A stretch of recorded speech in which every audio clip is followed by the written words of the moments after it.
I'm Becky. And I'm Sarah. And we're doing Bickering Book Reviews. Today we're talking about As Good as Dead by Holly Jackson. This is the final book in the A Good Girl's Guide to Murder. I kept thinking of a different title, and that wasn't right. So this book picks up about I think it's a few weeks, few months, they aren't really clear, after the last book.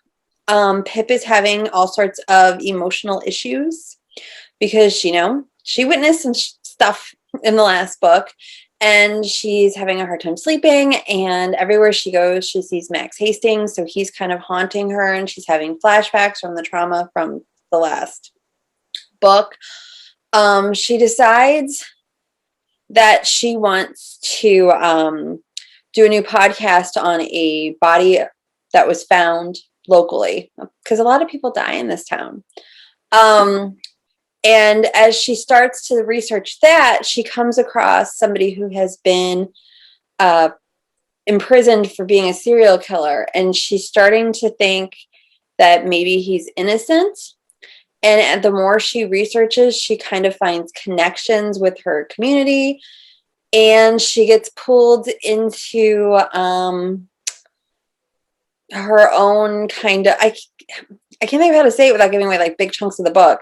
But she gets pulled into like a crime. There's certain stalker behaviors that's coming against her. That is true. It appears that she's being stalked by the serial killer, which is impossible because he's in prison. So she's trying to figure out that too.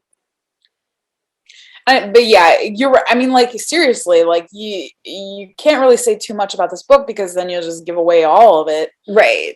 More so, I feel, than the other two books. Well, that's because, like, you're reading this book and the first, like, 40% feels like the other two books. And then something happens and it just turned into a different kind of book that I would have enjoyed if I knew that going in, but it wasn't what I wanted. It didn't feel like one of these books. It felt like, I don't know if I would have enjoyed it, like, had I known what was going to happen going in. Like, I don't know if I would have read it. Like, honestly. I probably would have, but I like that kind of. Yeah, I totally love the first 40%. Then you get to that point at 40%, and I'm like, where are we going from here? Like, where else can we go from here? And then where we went, I didn't want to go. Like, I was not a fan of, like, I pitied Pip rather than rooted for her. Right. I just felt bad for her. And, like, that's not what you want to feel for Pip. Like, for Pip, she's this super smart, sleuthing detective, and you're rooting for her, and you're like, she's so smart. She's smarter than the police, like, blah, blah, blah, blah, blah. But, like, then it got to the point where I'm like, oh, you not okay. Like, I'm not okay with where we're at. Well, and it kind of almost felt like chunks of this book were written about different characters, and, like, they just made it about Pip and Ravi. And, like I was telling you, I was disappointed because I feel like Ravi's barely in the book, and I liked their dynamic.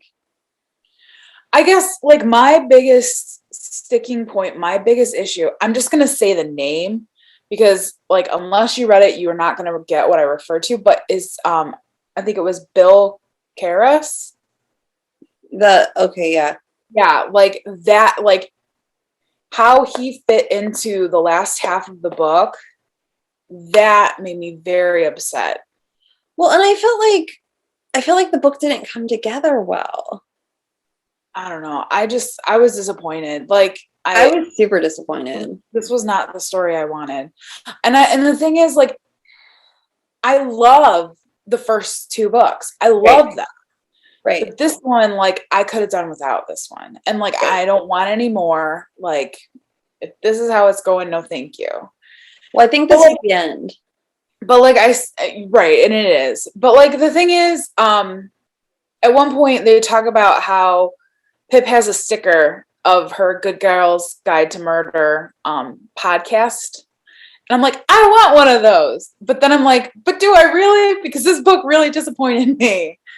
Well, and that's the thing. Like, I felt like it was a different series. I felt like it was different characters. I felt like it was different. And, like, it took me forever to read it. Yes.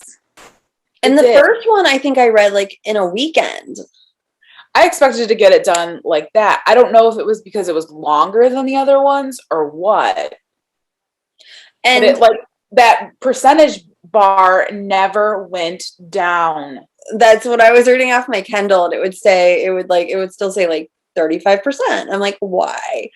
But the other thing is, like, I think because I wasn't so sucked into the story and I didn't enjoy it as much, all of the little English things in Connecticut was so much worse. Like every time it pulled me out. And like I knew it was bad like the first couple times that they didn't do a good job of like making it Americanizing it, because they say it's in Connecticut, but this one it was just like, and it was just a lot of stuff, and I'm like, really? Like even the names of the characters. I mean, like, yeah, Pippa is a British name. Like, yes. Right. But now there are more names that are like, those aren't American names. Like, we don't use those names. But I think I would have been like okay with that, except it was everything in addition to other things. And it was in the other books, but it didn't bother me as much because she had me so hooked by the mystery. Right. But because I really was like ambivalent to this experience, it really drove me crazy. And I thought it was interesting because we were in a meeting with someone whose father-in-law is English, and she's like, whenever she reads one of those books, she's like, it's like listening to my father-in-law. So it's not just us. Oh yeah. Well, and I feel like we made a comment on that on the first video, and that somebody commented and said that in the UK the book takes place in a little town in England.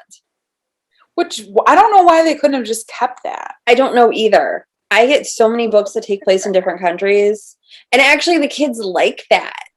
The kids think it's cool. Like, it's weird. I don't know. I feel like we should just rate it. All right. So our rating system starts at the top with 5 unicorns. We go down to 2 unicorns. If we don't like it, it's a horse. I'm seriously considering giving it a horse, but I'm gonna give it 2 because of the first 40%. See, and that's like when I marked it on Goodreads, because I was up late reading this last night, because I'm like, I just have to get through this. I think I gave it a 3 just because I liked the characters so much from the other books. I think I'm at a 2. Yeah. Like I'm at like a 2.5, and I don't think I can round up. So that is where we are on As Good as Dead, and we'll see you around. All right. See ya. Bye. Bye.